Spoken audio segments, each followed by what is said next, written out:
Abre aí sua Bíblia no livro de Jó, capítulo 42, verso 16.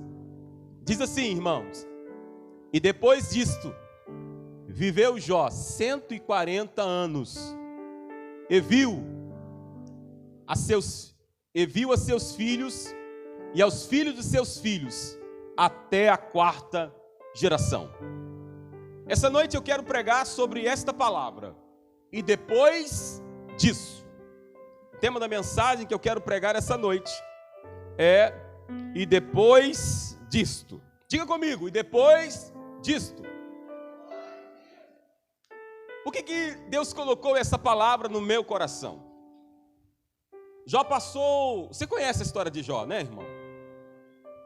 Você sabe que Jó, ele é o primeiro livro da Bíblia que foi escrito. Só que na hora de formar, na reunião da Septuaginta, na reunião dos 70, quando eles foram formar e juntar os livros da Bíblia, chegaram a um bom senso de que não poderia começar a história da Bíblia com a história de um sofrimento. Moisés, quando escreveu os 5 primeiros livros da Bíblia, escreveu Gênesis, Êxodo, Levítico, Números, Deuteronômio, Moisés escreveu, e muitas das coisas que ele escreveu, ele aprendeu com o seu sogro, Jetro. Que segundo alguns historiadores, Jetro foi contemporâneo de Jó. E Jó é o homem mais antigo, é o livro mais antigo da Bíblia. É o primeiro livro que foi, na verdade, escrito. E a Bíblia diz no livro de Jó, que Jó era um homem temente e fiel a Deus, e se desviava do mal. E um dia teve uma reunião no céu. E no momento da reunião no céu, a Bíblia diz que quem foi na reunião? Satanás. A Bíblia diz que o diabo chegou na reunião, e quando ele chegou na reunião, a Bíblia diz que Deus viu e disse: o que você está fazendo aqui? Ele disse: eu venho de rodear e passear pela terra.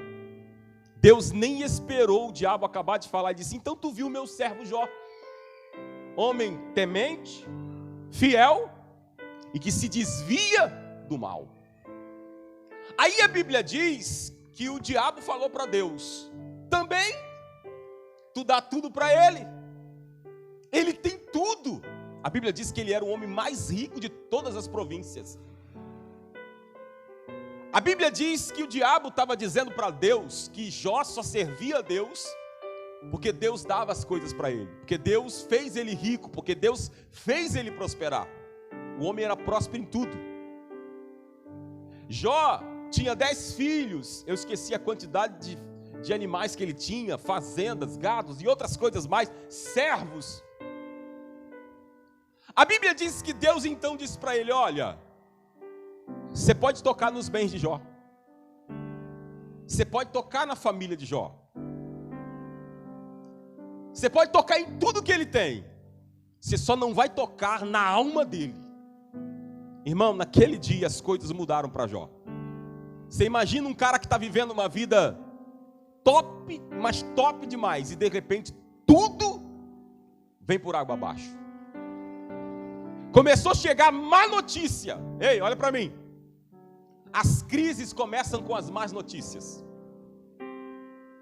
E a Bíblia diz que Jó passou por crises de proporções catastróficas. Ele perdeu a família, sua saúde, perdeu a riqueza, perdeu tudo. Jó viveu a dor do desespero, do pânico. Só que Jó não contava só com a ajuda divina. Jó tinha amigos. Os amigos de Jó começaram a questionar ele. Porque existe uma teologia de muitas pessoas, que as pessoas acreditam que quando uma pessoa perde alguém, ou perde dinheiro, ou tem problema no relacionamento, elas acham que a pessoa está em pecado. Normalmente as pessoas dizem: esse cara cometeu algum pecado. Você lembra que um dia Jesus encontrou um cego de nascença, e os discípulos olharam para Jesus e disseram: Senhor, quem pecou? Foi o pai? Foi o avô? quem da geração dele pecou para ele nascer assim? Jesus disse: nem o pai nem a mãe. Mas essa enfermidade é para que o nome do Senhor seja glorificado. Os discípulos ficaram sem entender. Porque existe uma falsa teologia, inclusive eu estava conversando com alguém ontem sobre isso, que nós nascemos para sofrer, que nós só vamos sofrer, que nós não merecemos nada, que Deus é quem merece tudo. Irmão, a Bíblia diz que Deus entregou o governo da terra nas nossas mãos.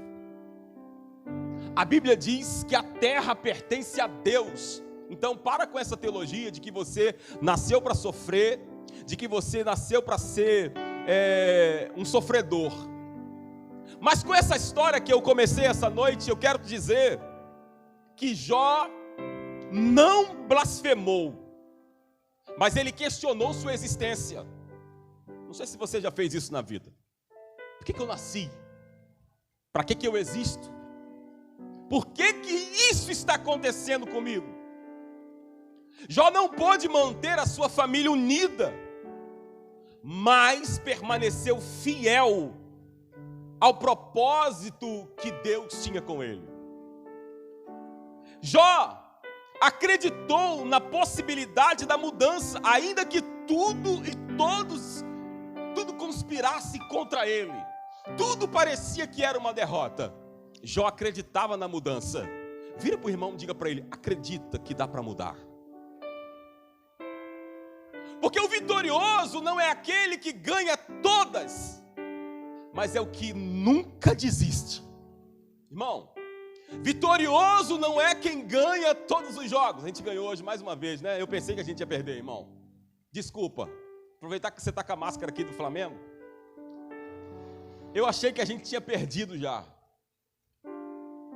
Mas deixa eu contar uma coisa para você. Vitorioso não é só quem ganha todas, mas aquele que nunca desiste. Irmão, eu não sei se você perdeu ou está perdendo, mas essa noite Deus está falando para você: não é hora de desistir. Você não nasceu para desistir. Você não pode desistir. Você precisa continuar crendo. Você precisa continuar acreditando. Interessante que você conhece o texto bem. A esposa de Jó chegou para ele e disse assim: querido, amaldiçoa o teu Deus e morra, porque a gente já sepultou os 10 filhos, perdemos os empregados, perdemos a fazenda, perdemos o dinheiro, perdemos tudo. Você perdeu a sua saúde. Irmão, a Bíblia diz que ele estava se coçando com um caco de telha. Ele estava com, se eu não me engano, era úlceras pelo corpo. Alguns historiadores dizem que o cheiro dele era horrível. E ainda tinha um grupo de amigos que dizia para ele: cara, onde foi que tu errou? Por que você pecou? Por que você blasfemou contra Deus? Irmão, e a Bíblia diz que Deus estava assistindo tudo. Diga para o irmão: Deus está assistindo. Diga para ele: Deus está vendo. Deus estava vendo tudo. E o que Deus dizia? Nada, Deus estava em silêncio. A Bíblia diz que Jó olhou para a mulher dele e disse: mulher, tu fala como uma louca. Porque naquele momento, irmão, ela não conseguia pensar, ela não conseguia raciocinar. A perda e a dor dela era fora do normal. E Jó respeitou o limite da esposa. Cada um de nós que estamos aqui tem um nível de fé. Cada um de vocês tem um limite. E quando eu estava estudando isso hoje, eu perguntei para minha esposa, eu disse: querida, quando foi aquela vez que você... Eu estava trabalhando assim no início do casamento. Tem mais de 10 anos, né? Tem uns 12, 13. Aos 13 anos atrás, eu estava no quartel. E eu não sei quem casou aqui sem dívida, irmão, mas eu casei todo endividado. Eu casei com tanta dívida que quando, no mês que chegou, que eu tinha que pagar, eu não tinha dinheiro para pagar, nem do mês que já tinha passado, de tanta dívida que eu tinha. Que doideira, né? E o gás acabou e eu estava com cartão de crédito, eu usava muito cartão de crédito. Hoje em dia, graças a Deus, eu parei de usar ele. Estou parando. E eu falei para minha esposa assim, ela me ligou e falou, ó, acabou o gás. Eu falei, filha, pede meu pai para comprar. Pede o cartão de crédito dele emprestado. Ela disse, não. Aí ela foi e orou pelo gás, irmão. O gás durou 15 dias. Encheu e durou 15 dias. Aí eu perguntei para ela, como é que você orou? Você botou a mão no gás? Você gritou? Porque ela não é de gritar. O que você fez? Ela disse, eu orei. Irmão, não importa se você vai gritar. Não importa se você vai chorar. Não importa se é em pé, se é deitado, se é de joelho. Importante é orar. E a Bíblia diz que ele entendeu o limite da esposa e respeitou. Eu falei, cara, eu tenho que respeitar o limite da minha esposa, o limite de fé. Porque tem vezes que eu falo para ela assim, acho que não vai dar. Ela, vai dar. Às vezes eu acho que ela tem até mais fé do que eu. Então o que eu estou querendo dizer para você essa noite? Ei, escute o que eu estou te dizendo. A tua esposa tem sonhos, acredita no sonho dela. A tua esposa falou que vai acontecer, acredita. Porque deixa eu te contar um negócio, irmão. Por isso que a Bíblia diz que é melhor serem dois do que um. Que se um cair, o outro levanta. Na hora que a sua fé estiver naufragando, vai dizer assim, calma, vai dar certo, Deus está conosco, Deus está do nosso lado. Jó soube lidar com a dor. Ele exerceu atitude de contentamento. Ele olhou para a mulher e disse assim, calma aí, você só sabe receber coisas boas e não sabe receber coisas más. Jó tinha noção da realidade existencial. Sabe o que ele disse para a mulher? Nu eu saí do ventre da minha mãe e nu retornarei. Ei, diga para o irmão assim, está na hora de você desapegar. Diz para ele, desapega. Diz para ele, desapega. Tem muita gente que é apegado à posição, a dinheiro, a status. Irmão, Jó não era apegado a nada disso. Porque ele perdeu tudo e continuou sendo fiel a Deus. Ele disse assim, olha, eu sei em quem tenho crido. Eu te pergunto, você sabe em quem você tem crido? Jó disse, eu sei em quem eu tenho crido e sei que ele se levantará ao meu favor. A Bíblia diz que Jó viveu os 5 maiores desafios de um homem. Qualquer dia desse eu vou pregar sobre isso. Irmão, eu estava estudando isso e eu fiquei admirado com isso. Os 5 maiores desafios da vida de um homem. Primeiro, crise financeira. Não está na ordem de valores. Está na ordem da sequência dos acontecimentos da vida de Jó. Não estou falando na ordem de valores. Crise financeira, crise familiar, crise conjugal, crise pessoal e crise espiritual. São os 5 maiores desafios da vida de um homem. Irmão, pior que não tem, esses não tem. Crise financeira, familiar, conjugal, pessoal e espiritual. Só que você viu o que a gente leu? Olha ali o que diz o texto. E depois disso, viveu Jó 140 anos. Diga para o irmão, depois dessa luta que você acabou de enfrentar, diga para ele, o que você está enfrentando, Deus tem muitos anos de vida para você. Quando eu estava estudando essa palavra, Deus começou a falar no meu coração. Depois disso, olha o que aconteceu com ele, irmão. A Bíblia diz que ele foi restituído.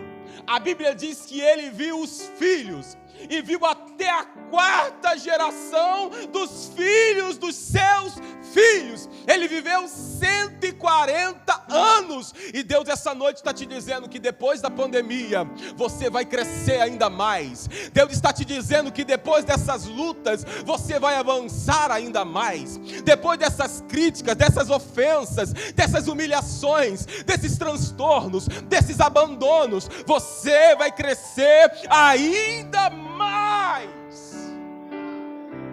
Depois disso. E eu sou meio louco às vezes lendo algumas coisas. A Bíblia diz no livro de Gênesis, capítulo 9, 28. Bota lá pra gente. Gênesis 9, 28, só para você ver.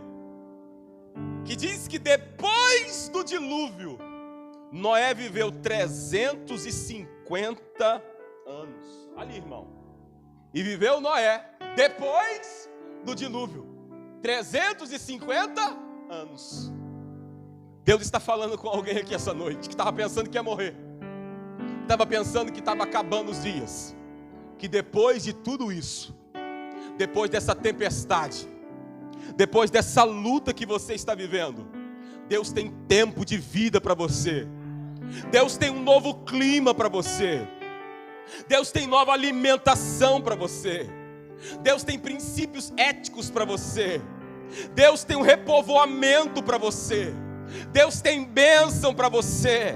Deus tem um sinal de aliança para você.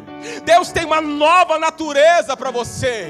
Deus vai proteger sua casa. Deus vai proteger a sua natureza, a sua fauna, a sua flora. Deus vai proteger você. Deus está te dizendo que depois dessa tempestade vai vir a calmaria. Fica tranquilo, depois de tudo isso, você vai viver mais anos ainda. Porque quando Deus falou com Noé, para Noé construir uma arca, parecia um absurdo. Olha aqui, irmão, constrói uma arca, parecia um absurdo. Quando você decidiu abrir a empresa que você decidiu aqui hoje, o que você já está abrindo, parecia um absurdo. Mas entenda o que eu vou te dizer essa noite, assim como Deus falou com Noé, também falou com você, então fique tranquilo.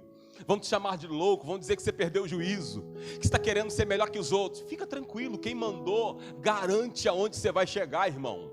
Você não precisa se preocupar com o que estão dizendo, com o que estão pensando. Você tem que estar focado naquilo que você está fazendo. Não perca o foco. Diga para o irmão, você vai superar a luta. Diga para ele, você vai superar a luta. Você vai viver mais depois do julgamento.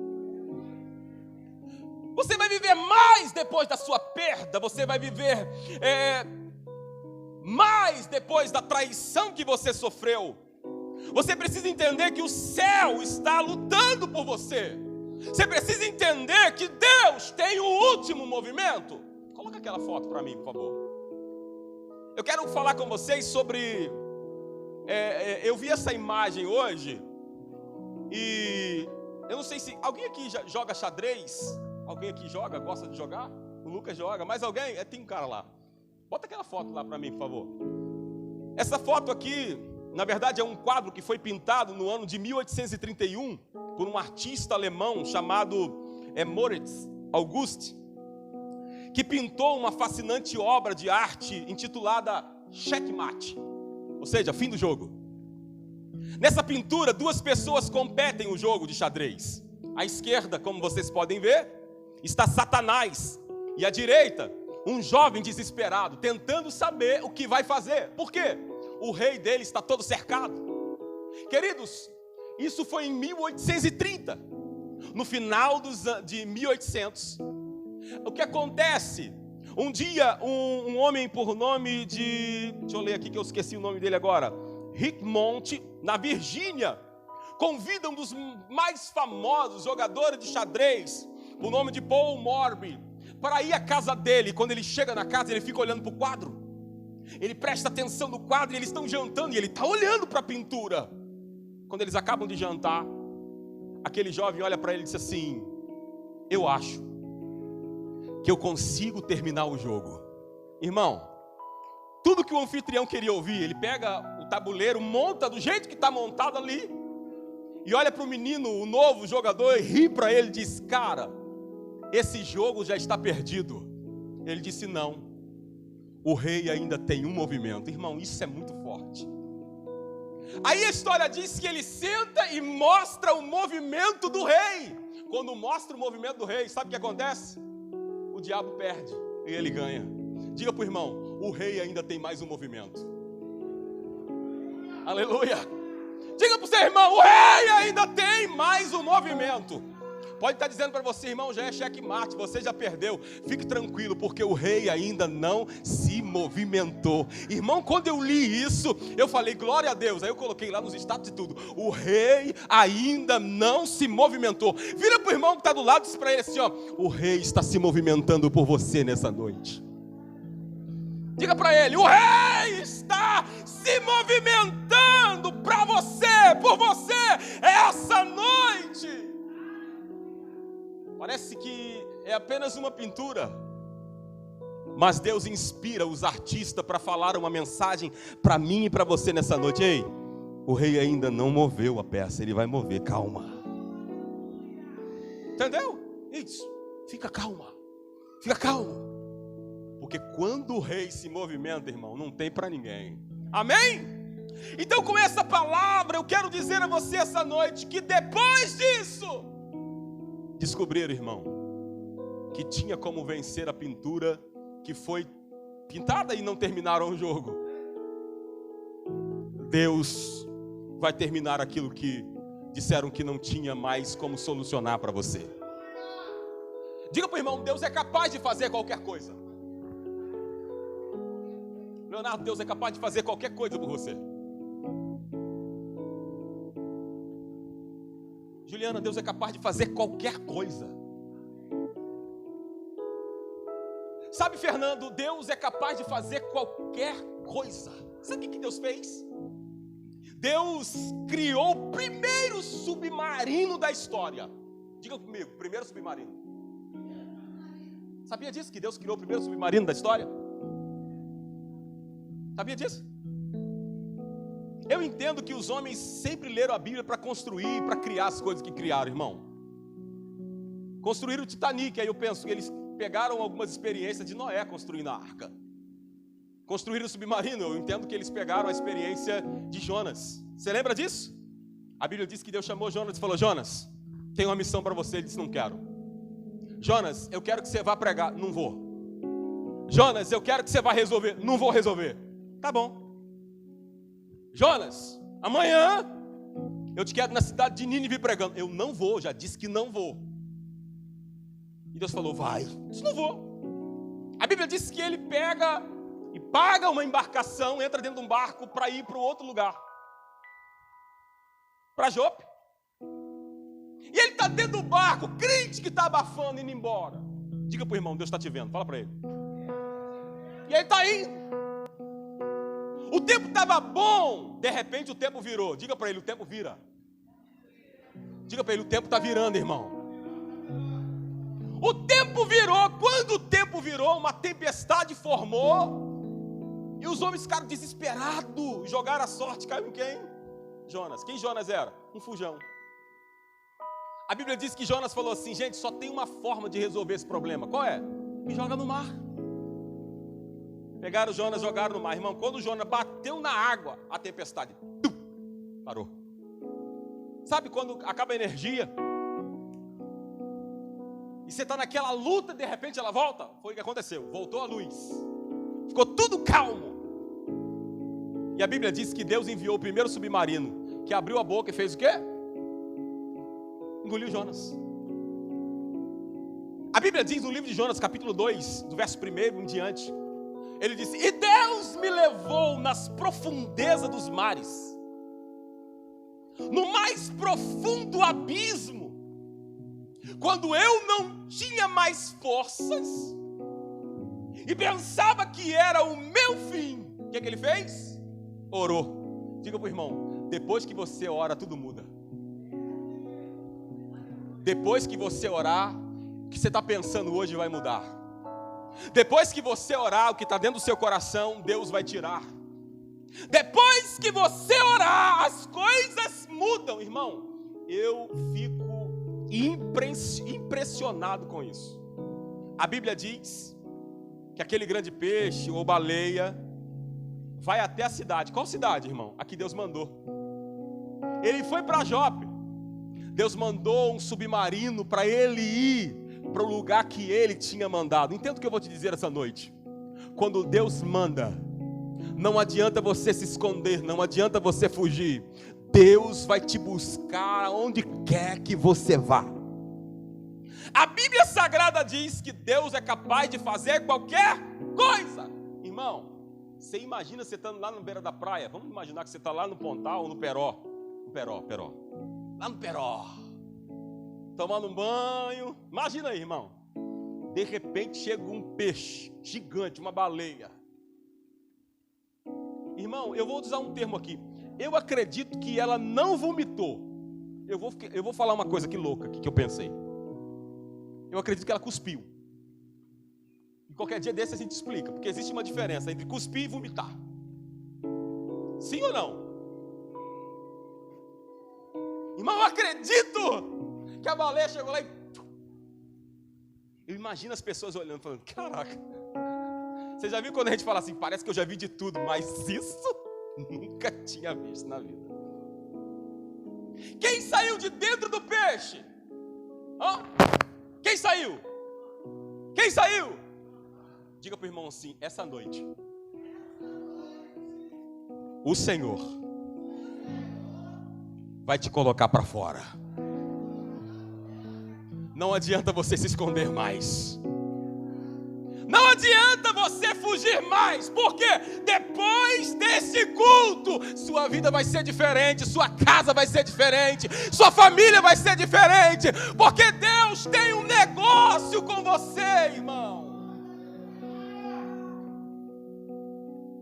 Depois disso, aquele que é capaz de fazer infinitamente mais de tudo que pedimos ou pensamos, de acordo com o seu poder que atua em nós. Deus está dizendo para alguém aqui hoje, não acabou. Deus está falando com alguém aqui essa noite, não acabou. Pastor, mas eu não tenho recursos. O Senhor está te dizendo, eu sou o dono do recurso. Pastor, mas eu não consigo resolver. Eu sou a solução, o Senhor está te dizendo essa noite. Pastor, mas eu não tenho o que... O Senhor está te dizendo, quem dá a última palavra é Ele. E Ele te diz essa noite, não acabou. Ele não deu a última palavra. Teu casamento não acabou. A tua saúde não é o fim. A tua história não terminou. O teu trabalho não acabou. O Senhor está te dizendo essa noite, calma. Não vos amedronteis. Não fique desesperado. Sabe por quê? Porque o rei ainda não deu o último movimento. Diga para o irmão, Deus está movendo. E o movimento do rei hoje é um movimento de perdão. É um movimento da graça. É um movimento de amor. É um movimento de comunhão. É um movimento de libertação. Ei, passaram-se quase, sei lá quantos anos, irmão, e todo mundo olhando para aquele quadro dizendo, Satanás venceu o jovem, Satanás venceu o jovem, e de repente surge um jovem e diz assim, ele não venceu, foi porque eu ainda não movimentei o rei. Ei, estão dizendo, acabou para ele, acabou para ela. Deus está dizendo, calma meu filho, eu ainda não me movimentei, porque quando Deus se move, quando Deus se movimentar, se prepara.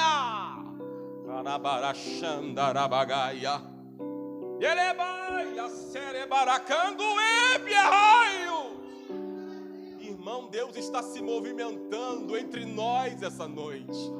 Deus está movendo entre nós essa noite. Deus está trabalhando no meio de nós essa noite. Deus está trabalhando conosco e em nós essa noite. Então alegre o seu coração, porque depois disso, diga para o irmão, depois disso. Diga para ele, tem um depois disso. Você já viu? Você vai conversar com alguém, começa a contar uma história, você pergunta, e depois? Tá rindo que já pergunta isso. E depois? E depois? E depois? Diga para o irmão, depois tem graça. Diga para ele, depois tem misericórdia. Depois tem perdão, diga para ele. Diga para ele, depois tem restauração. Depois tem multiplicação. Depois tem milagre. Depois tem salvação. Diga para ele, depois, Deus vai se manifestar e vai lutar por nós. Deus abençoe você, a sua casa e a sua família. Que Deus em Cristo te abençoe, te faça crescer e te faça prosperar. Jonas ficou quantos dias no ventre da baleia? Quem sabe aqui? Quantos dias ele ficou lá? 3. Isso aí, 3. Eu preguei aqui domingo passado, foi o culto da ressurreição, ele vive. Jesus morreu na sexta-feira. E ele ficou quantos dias morto? 3 dias. Quantos dias ele ficou morto? 3 dias. Mas, irmão, depois que ele ressuscitou, irmão, as coisas mudaram.